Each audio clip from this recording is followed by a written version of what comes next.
Hi folks, this is Donald. For this week's video I was feeling festive. We've just got into December and I wanted to draw something Christmassy. So I settled upon trying to draw and paint a Christmas wreath. I don't think you could do a Christmassy scene without lots of colour, so I decided to use watercolour for this one. I have not used watercolour for a little while and it is often a bit hit and miss with me. Sometimes it works and sometimes it doesn't, but I thought I would just give it a try because the sort of drawings that I often do in black and white and shades of grey wouldn't really be quite the same and feel quite as festive without a bit of colour. And if you would like to have a go at doing this yourself in ink and watercolour, then do feel free to download the photograph. The link is in the description. And for me, it turned out an awful lot better than I was expecting. It feels like a bit of a fluke anytime I do watercolour and it turns out well. So yeah, do have a go. It was a lot of fun. I'm going to talk you through my process of how I put this together, and I was pretty much making this up as I go along. I had no frame of reference. It's not like I've been studying other people's instructions on how to draw Christmas wreaths. And as I say, watercolour is not my area of expertise, but I'm always willing to give things a go and just see what happens. And each time you do something like this, you can learn from it. So you can see I started with a pencil, a mechanical pencil, and just did a couple of quick rings to mark out roughly where I will be drawing the wreath. Then I started on to the ink, and I'm using a fountain pen that is filled with waterproof ink. That is so that I can paint over the top of it and the ink won't run. The ink I like to use is the ATRAMENTIS document ink.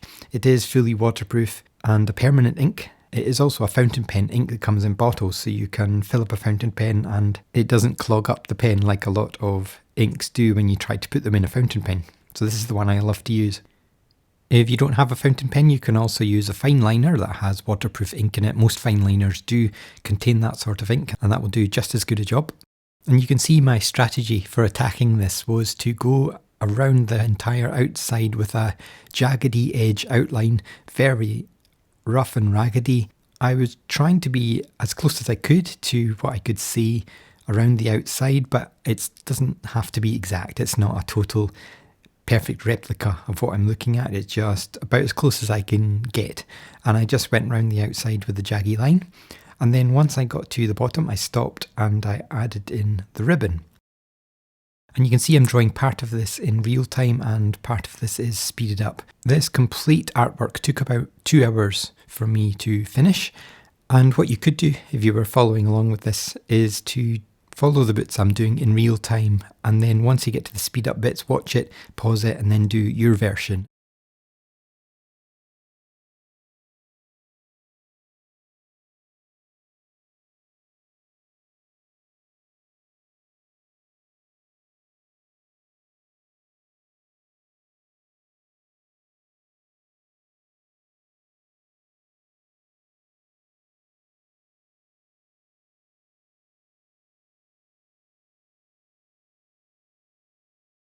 So once I'd drawn in the bow at the bottom, I went round the rest of the circle and finished the outer layer. It was then time to go into the smaller circle and exactly the same thing. The only difference with this one is, first of all, I had to draw in a few of the leaves that were overlapping the edge. After that, it was simply a case of drawing in the berries, little circles, and some more leaves in the approximate places where I could see them. Lots of different sizes, shapes, just filling up the space.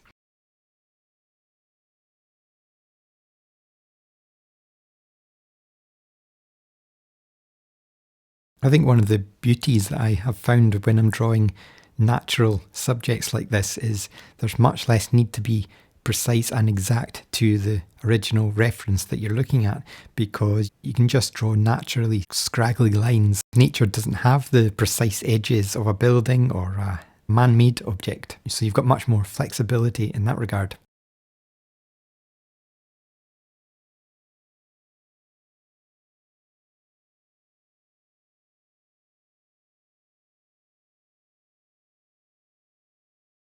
So I drew in a bunch of leaves, then added the line detail just to make them look more leaf-like. And then once that was done, it was time to get on to the texture of the rest of the wreath.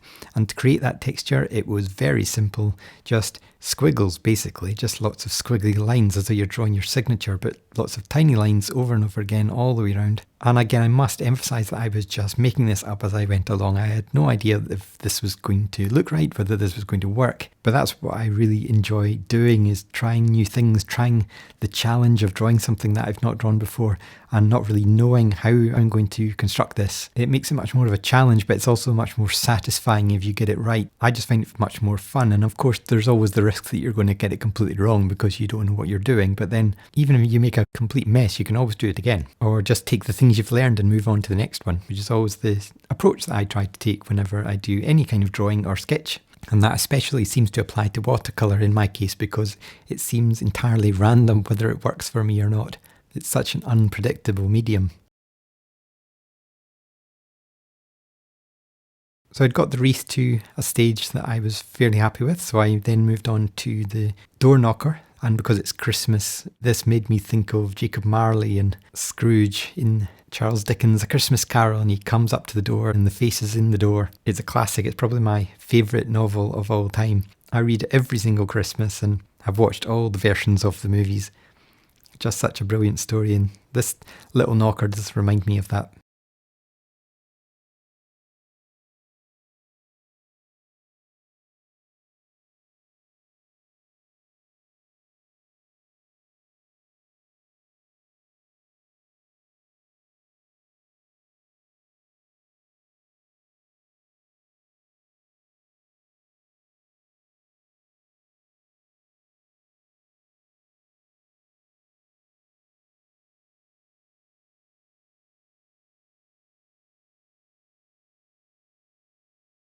Again, I'm showing this section in real time, and it just highlights that I do draw slow, and I'm just studying the scene, breaking it down into little parts. So each little section of the door knocker, just look at it, what comes next, what shape is that, draw it in, move on to the next bit.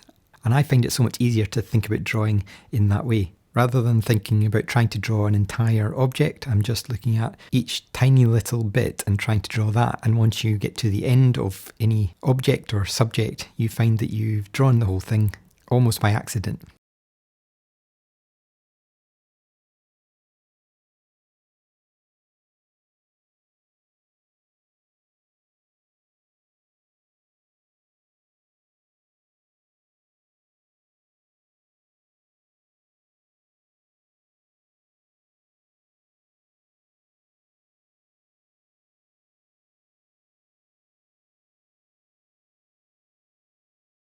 And then just to make it look like a solid object, there is lots of little details that you can add in, little lines and circles that make up the details that have been built into the construction of the knocker.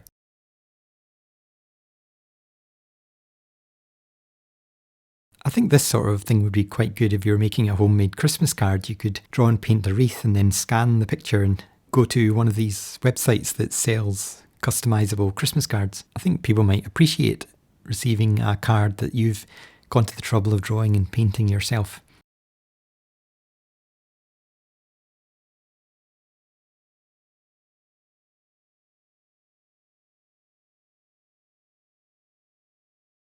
And again, as in recent videos, I have been wearing my drawing glove. That was something I picked up a few weeks ago. A cheap little glove that's only got 2 fingers, and you use it for art and drawing for the reason that it stops the base of your palm touching the paper, and it's quite good for helping you to avoid smudging. You become more aware of your hand and where you're putting it, so that stops you pressing your hand down on the ink while it's still wet, but it keeps the rest of your hand free for drawing. So if you're looking to ask Santa for a cheap little stocking filler, then maybe a drawing glove is the way to go.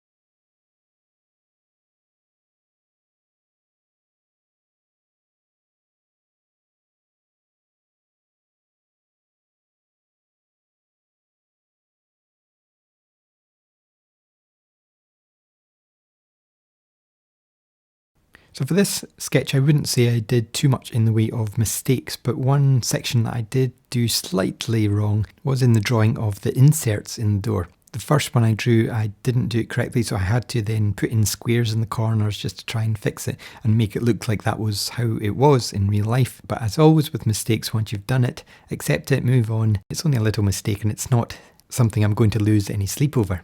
It was then time to rub out the pencil lines that had been left underneath, and there weren't that many that were visible, but they were still there. So I've got FABER CASTELL art eraser. It's like a squishy putty feeling. I always love to squish it and roll it about in my hand like a little stress ball. And that very quickly gets rid of the pencil lines, and then we're ready to start painting. So you can see here I have swatches of all the colours that I own in my paint set. And the two main colours that I decided to use were a dusk green, a nice dark green colour, and then a deep red for the bow and the berries. I also used a little bit of Payne's grey as well. I'm using Royal Talens Van Gogh watercolours. This comes in a large set that has lots and lots of colours. I like that because it helps me. I'm not someone who knows a huge amount about colour mixing, so I'm not one of these people that's going to have a tiny tray of colours and then mix up my own colours. I like to have a bigger range of colours that are already pre-mixed. Then I can just pick the colour I like and go straight in.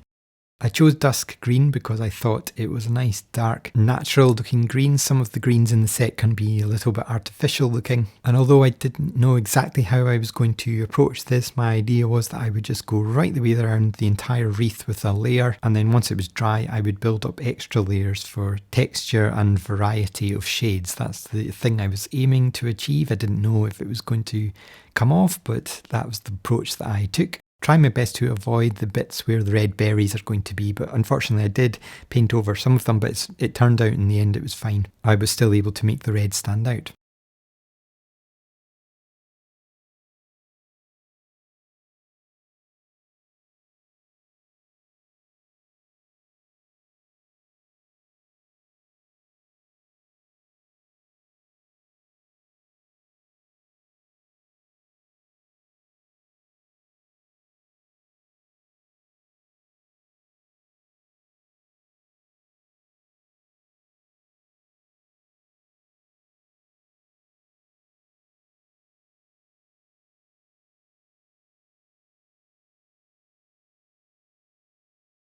Once I'd been right the way around, I went in again once it was dry and added in a second layer. And at first I was thinking, oh, they're looking a bit too dark, that's jumping out too much. But then, of course, with watercolour, once it's dry, it does lighten, so you can add in lots and lots of layers, and they're always going to fade as they dry. So in the end, the leaves were blending in a little better than they look like they are at the moment. And my next technique in building up the layers of shade and light was to go around the entire wreath again, this time with paint pretty much straight from the palette, very little water, and I did a whole load of squiggles, basically like how I drew the squiggles with the pen in the first stage, trying to create the natural texture that you see within the wreath, and I thought that was quite effective. After that, I wanted to capture some of the shadows that you can see that would make it a bit more three-dimensional looking. And so I went in with a very dark, almost pure paint from the palette again, straight in, creating a nice dark shadow. And that really did help with the three-dimensionality, but even that looks much lighter in the finished version. And that's one of the things I do find frustrating about watercolour is, compared to using a marker pen, when you use a marker, the colour that you put down is what it looks like when it's finished. But the watercolour, you put it down, it looks lovely when it's wet, and then it dries and it's much more faded, and so you have to keep adding more and more layers to get that vibrancy. But that's something I think I just need to learn to work with if I want to do more watercolour and go with how watercolour works, because ultimately it does allow you to create things like this that I would never have been able to create with a marker pen, at least not in the same way. So largely by accident, I did seem to come to a point where I had done a wreath that looked fairly wreath-like, so I then moved on to the knocker, and I wanted to paint that in a dark navy, so I went for Payne's grey, and then I will come back to that shortly and finish it off with some extra little flourishes to bring it to life.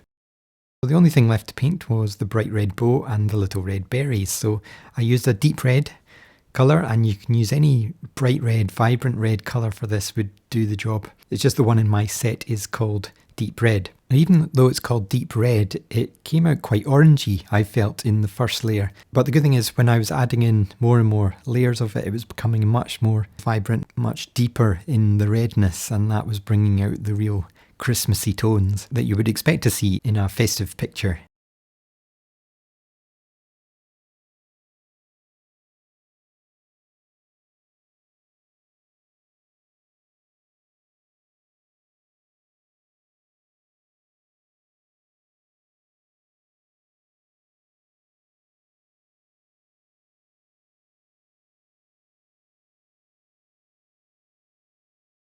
And then I went in with paint straight from the palette, dotting about to create the little berries. And the paintbrush I'm using is simply the one that came in the tin. It's a size 6 round brush, so quite a small one.